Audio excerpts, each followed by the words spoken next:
And welcome everybody once again to this special edition of the Men of Steel podcast here. Me, Charles Prodigy Ritchie. As you can catch me every Mondays and Wednesdays around this time at 6:30 p.m. Central Standard Time. Just running a little bit tab behind. Just want to apologize to the audience out there.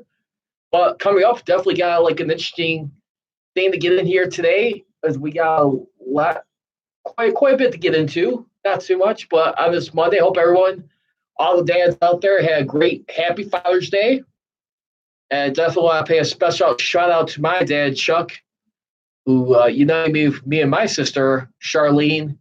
And of course, my grandfather, who took my mom and I in at a time when it was needed. And of course, my godfather, Uncle Dave. For me, when I think of Father's Day, it's very special for three men all together.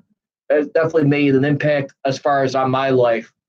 And I don't know about anyone else, but just it is a little bit of a chilly Sunday and Monday, I must say. This is like a little bit strange, a little bit bizarre. But anyway, nonetheless, we're here to cover, talk, continuation of the Steelers offseason. As we look at everything around, we are getting closer and closer to the training camp and everything that's been happening right now. A lot of stuff so far as this offseason has definitely been the theme. Trying to keep a stable unit, more or less, say speak. And what can you say? It's definitely looking so far in the right direction. But like I said, I always pre-warn people with the ease with caution, as let's just wait until we see it get into game time, when it starts to really mean something, when we see this team get through adversity once again. And we'll really truly find out, test time at that point. But again, if you want to, feel free to dial in.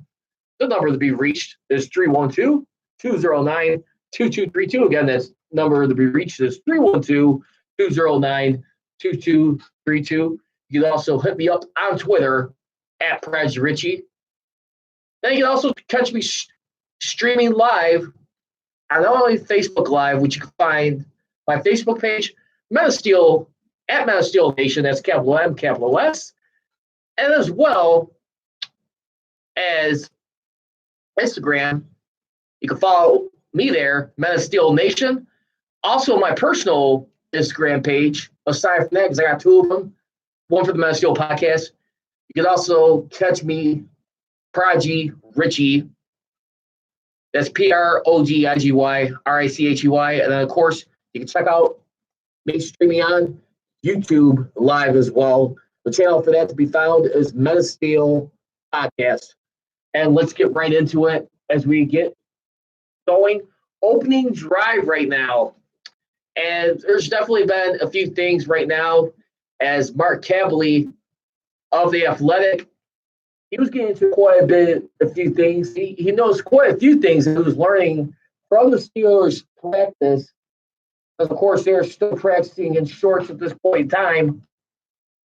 And one of the things that he was also noticing when he was checking this out, as far as like what they were trying to do, he was definitely looking at as far as the team where it's been kind of like a little bit like drama free so far.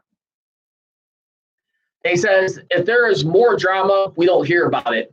And that's so far. And of course, as everyone's still taking their parting shots at guys that's left his organization. I mean, one of them who left it unprofessionally, I guess you could argue in some ways. I mean, in a lot of people's eyes. But he had a lot right. There was a lot of stuff that was warranting it. Of course, we're talking about Antonio Brown. Then you go back to Le'Veon Bell.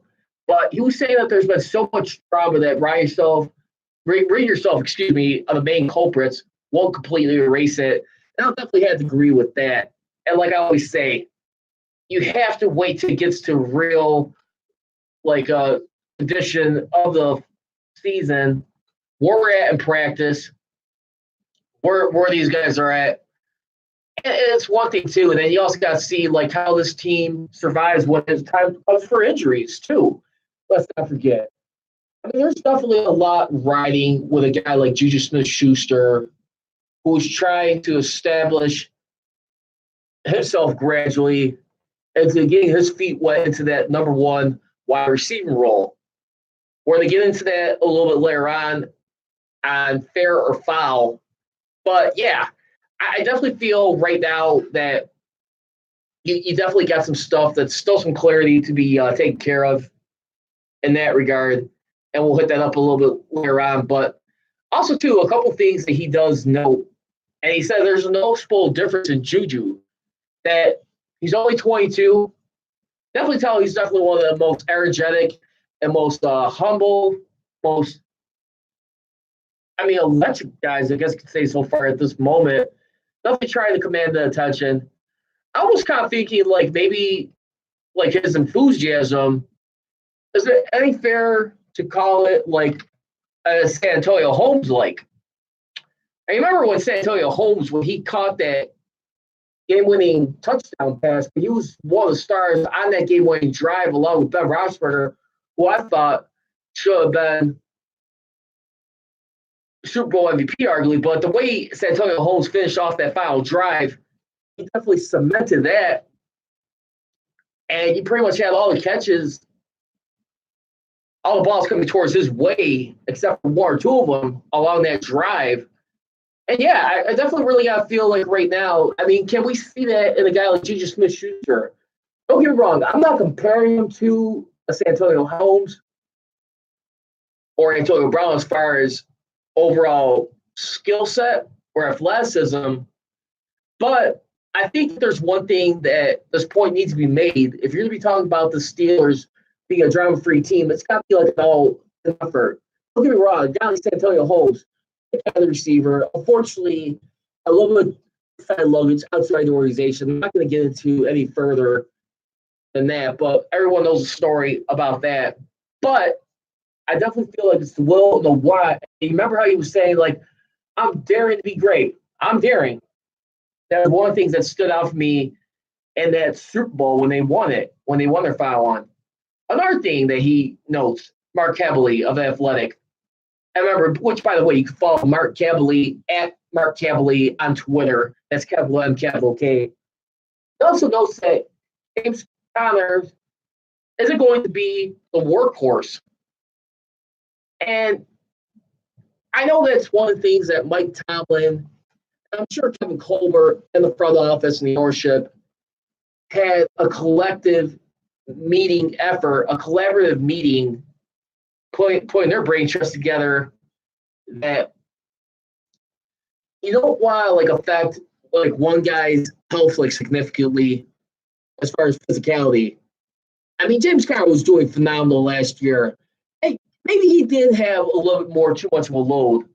I remember around that time when he did get hurt in that Thursday night football game where he had to leave the game with a concussion, it was kind of noticeable, like, a few times later on, that he kind of wasn't himself at that point in time. I'm not denying that he went through some adversity at that time, maybe a little bit of intimidation, just for a little bit, just getting woke up to the world of physical 60-minute football. I'm not denying that. I'm just saying you did see eventually a little bit drops in his game. His numbers did start to slow down. He's also definitely still showing some struggles here and there of trying to catch the ball on some screen passes that Ben was throwing to him. Not his fault, but I'm just saying there were some signs. And then he did get, of course, hurt towards the end of the season where he missed a significant time. And that was a Sunday night football game against the LA Chargers, which they blew a 16-point lead. And I was at that game, yours truly, by the way. Thanks a lot, LA. But, yeah, I definitely feel right now you have to kind of secure his health, and you want to continue to have guys to make the most contributions, the more support, end quote. Because definitely what he's saying that they don't want to just have it all on him. But he did say that what he gleaned on from this is that the Steelers are expecting a sizable jump from Jalen Samuels. He was okay late in the season, but near the point where you should choose him over Connor on a regular basis. And that's just silly, he was saying. And then he was also saying, too, that a guy like Benjamin Snell ain't going to be ready until midway through the year. And even though Trey Edmonds and Ralph Webb have shown vast improvements over the offseason, it's hard to make the argument that they'd be better options than a guy like Jalen Samuels. The good thing is about the running back position, they do got some depth. They got some guys that can contribute. Definitely get some guys to get some reps in throughout this preseason. See what they got. Definitely make some impressions for the next couple of years. I would say a guy like Jalen Samuels, who right now in this year, I mean, when you really think about things, as far as what he needs to do, I mean, remember, he got drafted last year, 2018. I would say by next year, year number 3 of his career, you'll see a little bit more competition right there. I expect that time where, depending where Benjamin Snell is at, I mean, there's still a lot of questions about him. But still, I mean, coming from where Benjamin Snell did, I mean, when you really think about it and you look at it, and I just really start to think right now, I mean, Benny Snell, who a guy was drafted in the 2019 NFL draft out of Kentucky, great dynamics, very versatile guy, definitely good, like a scrimmage guy, I feel, for this team. I mean, definitely looks like he has some similar production numbers to a guy like Bell, somewhat like Connor, but we'll wait and see on that. Let's get into some other things that Mark Kavaley did point out when he was like observing too. Dante Moncrief. This is going to be one of the key guys on that wide receiver position. I mean, arguably he's going to probably be the number 3rd option, or depending how James Washington picks up, and depending what kind of shape he's going to be. I mean, you got to believe he's got to be that guy that will be like the security blanket for them. Because when you really think about it, his numbers, I mean, overall, I mean, when you think about Dante Moncrief, it wasn't all that bad. I mean, he just really just needed a quarterback. And he did have 1 year, or a couple of years, actually, excuse me, where he didn't have Andrew Luck, but still in 2015, you know, when he was without him, he still managed to have his career high of 733 yards with 6 touchdowns, which was the second highest in his career overall.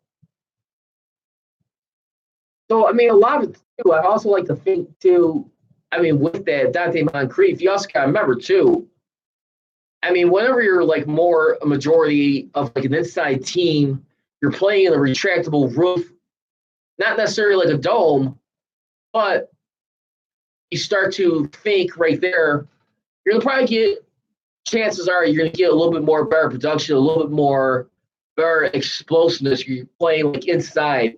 You're being protected a little bit more from the elements until you hit those road games, until you travel out there. And that's the way I look at it right now at that point in time. That's just one of the things. And they said Moncrief, he easily looks like a 50 or 60 catch guy with 5 or 6 touchdowns for the year. From the guy coming when they acquired him back in March. Also, another thing, too, that he points out, this is one that's going to be still looming right now. Joe Hayden, he's still without a contract extension at this point in time. So you're going into the season. I mean, remember, Joe Hayden, who came over from the Cleveland Browns after being released, the Pittsburgh Steelers were able to get him, I mean, for a decent deal overall. And that was like one of the biggest surprises of the conclusion of that offseason right there. I mean, knowing that you had somewhat of a lockdown corner you could count on. I mean, Joe Hayden, I mean, when healthy, he's definitely been producing solidly for this team. when you really think about it. I mean, this is a guy who signed a 3-year, $27 million contract with $5.75 million signing bonus and $1 million roster bonus. And definitely, he's the guy right here who's, been worth every penny right now. So I start to wonder right now, when you look at a guy like Joe Hayden right now, who's definitely been around the block a while at this point in time. I mean, he's already 30 years old. Still, he definitely had a lot of good years, with the Steelers, decently. His best year was probably arguably last year, where he had 12 pass deflections. He had 5 more than he did the previous year. And it's a guy who definitely has, good leadership right there. For this group, when you really look at everything, you also got to remember, too, when you're really looking at everything, see how much he's going to be a mentor to a guy like a Justin Lane, who's coming into his first year. So Artie Burns seems like he's already going to be surviving at this point in time. So we'll see how he manages to prove himself. Brian Darrell, it was even saying best. The Steelers are going to try and stick up for him personally and try and give him a little bit of slack right now. And right now, like I said, it's his contract year if he's able to survive. Also, let's take a look at some other stuff here. He's also mentioning that Chris Boswell has 4 games to prove himself. And the front office, they definitely gave him an ultimatum, is that prove yourself in training camp, we'll give you your money. The Steelers are holding Boswell's $2 million roster bonus that was due at the start of the league year until the beginning of the season. Your job isn't secure, basically the bottom line for him. And we'll see what he does, but remember, the team brought in Matthew Wright to provide competition, and we'll see how much that will come to fruition if Boswell continues to struggle throughout this offseason. And also, he also does know an interesting thing, that the Steelers aren't looking for outside help for the tight ends. When you look at the tight ends that they got so far, you got Vance McDowell, who's obviously going to be the number 1 guy. Now you got Jesse James with the Detroit Lions. And they're saying that they're $1 million under the cap. They like that they have with their backups guys like Xavier Grimble. And of course, you also got Zach Gentry and Kevin Rader, who spent camp with the Packers last year. They can revisit the free agent market, but more so likely until the conclusion of the preseason is what it's looking like, or sometime around September. And like I said, I just mentioned a few moments ago, Artie Burns still has a chance. Steelers have no cap space, so next year $800,000 is a big deal. Plus, and then they could save another $1 million in salary if they're able to release him, when you think about things. Also, he does know, keep an eye on Switzer. Play eyes were on Smith-Schuster, Washington, and Deontay Johnson. But who could contribute more for a guy like Switzer from the slot? And he's definitely leading on guys like Switzer and Rodgers. He's definitely also knowing, too, that Sutton Smith is well-liked. He was highly productive in college as an outside linebacker. The Steelers used him on occasion at fullback this past month. And they're usually never allowed to take reps on the offensive side of the ball, and vice versa, dating back for 25 years. That's an interesting thing right there. But, over his final 2 years at Northern Illinois, he does point out that he had 29 sacks, 56.5 tackles for loss. It's a way to make sure they find a roster spot for him. And last but not least, locker assignments tell a lot. It says, don't think that locker salads are randomly handed out.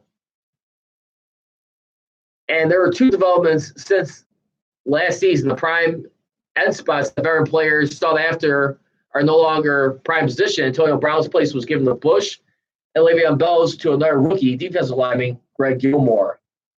And so the results are definitely a few noble things that Mark Cavalier was nice enough to point out in his observations right there. I gotta agree with most part. I mean, definitely for like the tight end depth right there. I think that you can definitely take your time with. You can weigh it out. Definitely play your cards at this point in time.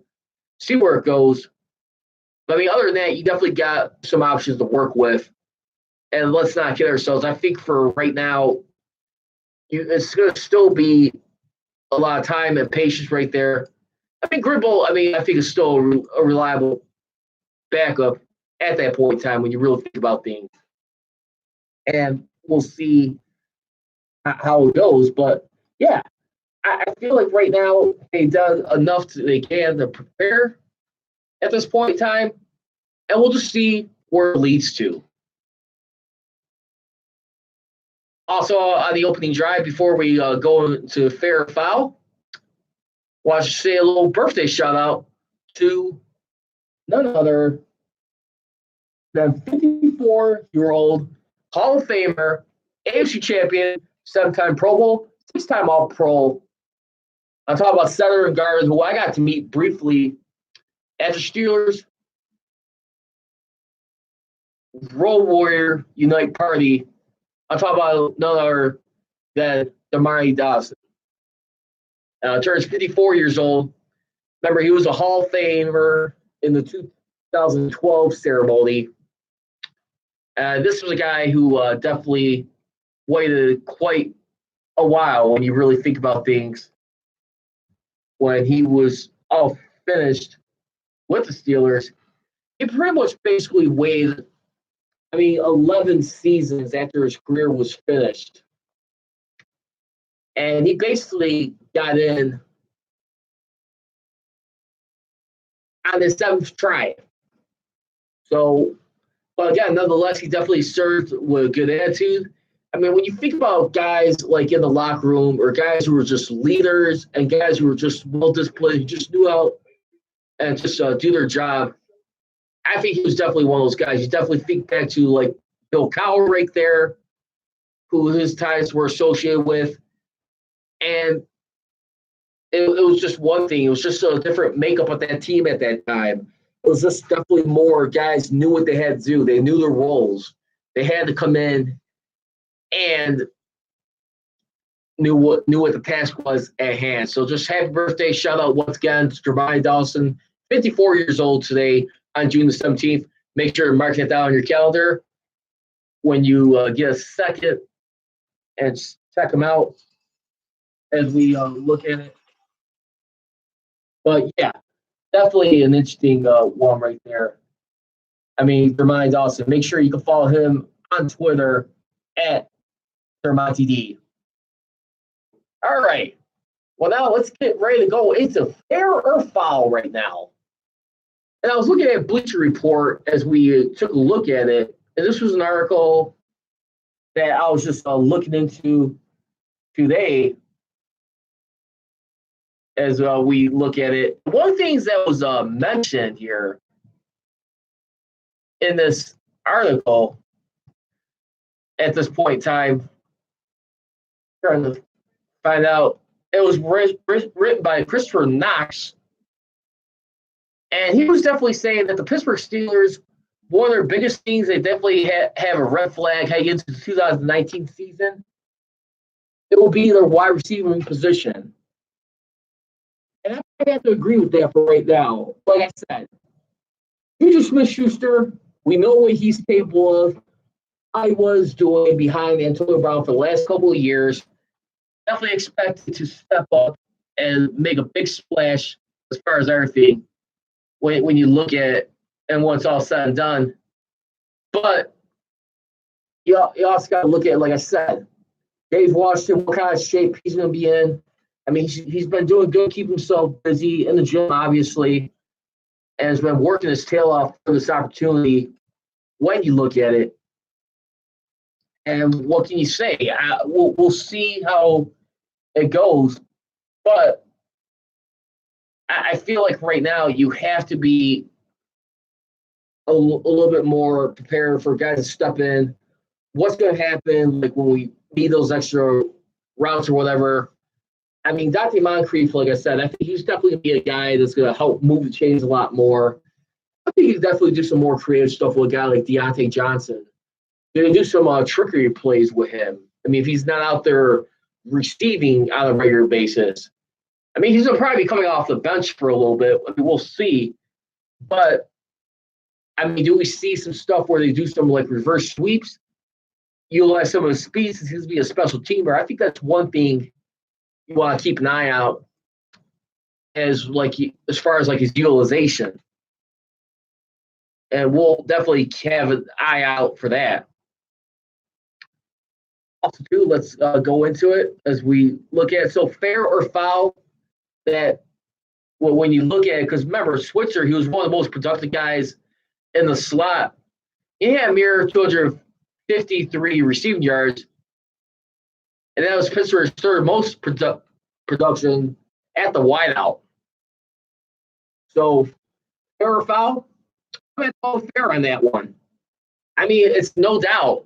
Like I said, like it or not, anytime you lose a guy like Antonio Brown, this can be a question that's going to be staring blue out to the blue in the face. And we'll see. I mean, how they were able to keep that going, how they're able to correct, how they're able to maintain. And we'll find out. It's definitely got to be a lot going on as we take a look at it here. So let's just don't touch that dial, as they usually would say. Also, too, for fair or foul, as we're looking at Tyson Alalu, who's been, you think he's going to be a perfect fit for that fourth defensive line spot for the Steelers starting. And let's take a look at it. I mean, Tyson Alalu, who definitely did some good stuff, with the Steelers, I think more so in his first year when you look at everything where he did. And when we take a look at it, he definitely has career high in sacks in his first year with 4. He has 21.5 for his career.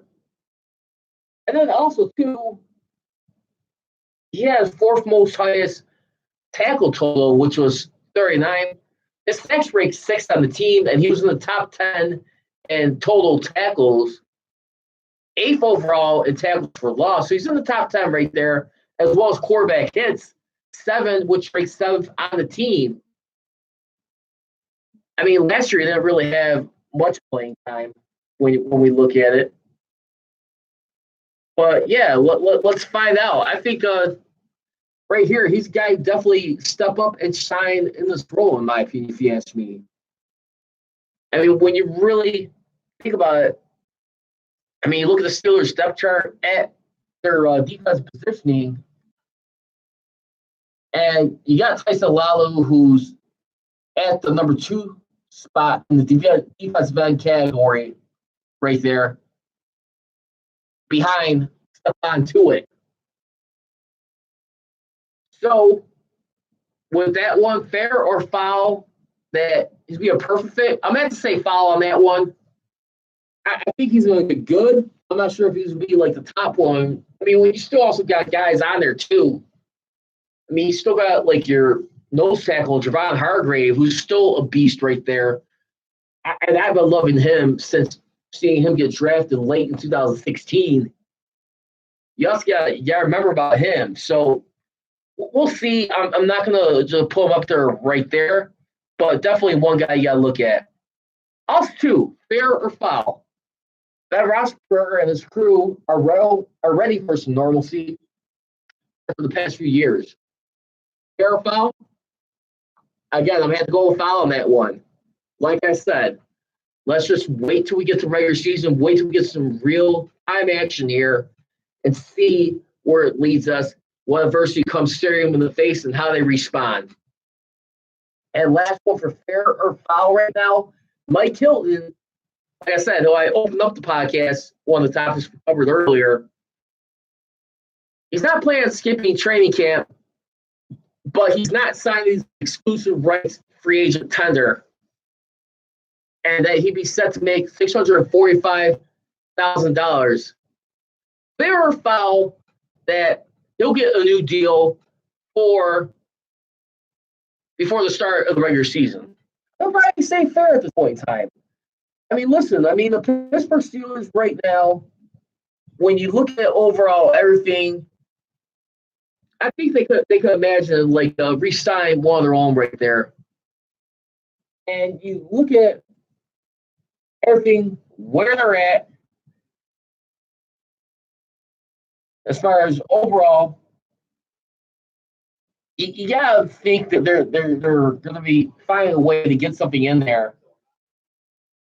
So let's see where that goes, and we'll find out. I think for right now, the Steelers for right now they gotta definitely free up a little bit more cash space.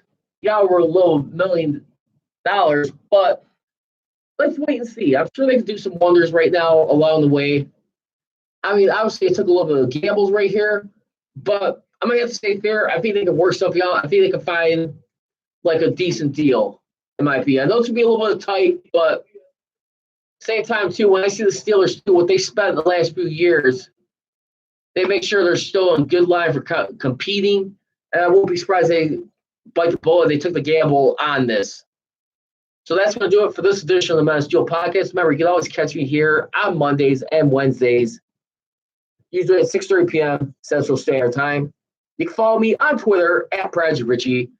Remember the phone number, the studio number to call in is 312-209-2232. Again, that studio number is 312-209-2232.